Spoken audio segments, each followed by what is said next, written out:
person to whom Charlie handed the keys of the magazine, I thought it appropriate to recount a little bit of what that experience was like. Of course, I was thrilled at the opportunity, but I had two big concerns. One, obviously, was how the magazine was going to keep going financially, and somehow it did. But the other was a fear that quite a few people, including quite a few in this room, shared with me at the time, and that was,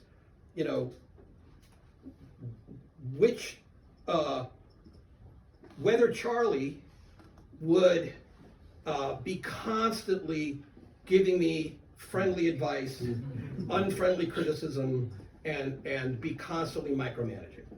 And it was just kind of widely expected that that would be the case.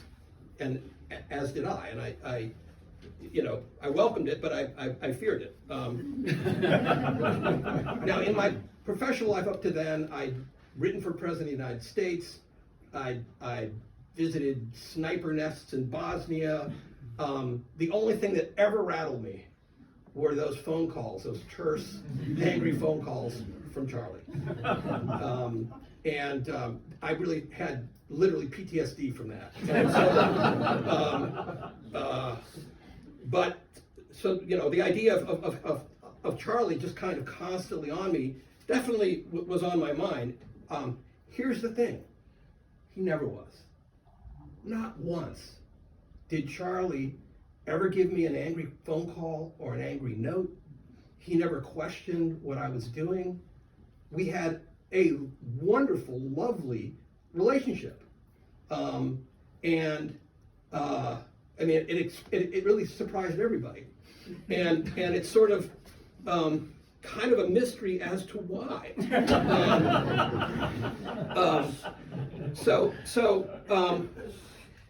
The chance that he was not furious or freaked out at something that he read in the magazine or some decision I made is vanishingly small. What explains why he didn't voice these things? Even back channel, I never heard anything. So I still don't know to this day, and Beth, you probably can enlighten me, but I didn't ask you. I imagine that part of it was the relief in no longer having to carry the burden of running the magazine and not wanting to risk having to reassume that by driving me off. Another was that he still had Tilting at Windmills, which I encouraged him to write and to continue to write until the day he called me and said he wanted to stop. We all know how lively Charlie's mind was, and he needed an outlet, and the tilting was his outlet. And it also gave the tilting experience something else he loved, and that is a chance to work with each next generation of editors. And you folks of the older generation probably don't know, but for the next 15 plus years after Charlie retired, he was doing to the younger folks what he'd done to you. And, Haley wrote a thing recently about, she'd be, this is very typical, they'd be, out shopping or something, and they'd get a phone call from Charlie. And he would just start dictating. And, she'd pull out a pen and write on her forearm. Half the people in this room had that experience of working with Charlie, but after he retired. So I think I'd also like to think that part of the reason that he was at peace with the magazine, or at least kept his concerns to himself, was that the magazine continued to be guided by the same values that he brought to his editorship. For instance, we launched our signature annual college guide and rankings after Charlie had retired, but that were clearly reflect Charlie's alarm and fury at elitism and his belief in giving the average person a break.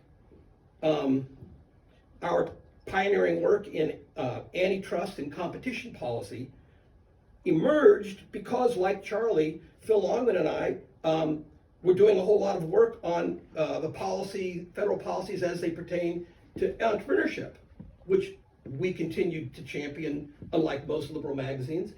And we finally figured out, the greatest threat to entrepreneurship was consolidation of industry.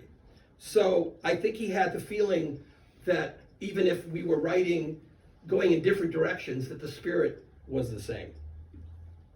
So I think all these factored into why Charlie was at peace with the Monthly. But I'd like to think that I think the final reason was his character and his wisdom. I think he understood that the greatest pleasure of running the Washington Monthly for him was the independence it afforded him to be who he wanted to be, to say what he wanted to say, and have no one with power over him telling him otherwise. And I think he genuinely, because he loved me and he loved all of you, he genuinely wanted me to have the same freedom. And that was his greatest gift to me.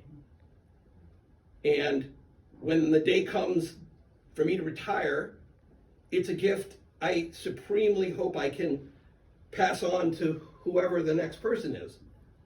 So that they can enjoy, just like Charlie and me, this unbelievable privilege of getting to run a magazine with brilliant people that injects ideas directly into the bloodstream of the thinking part of this country, and there's no one to tell us otherwise. Great. Thank you.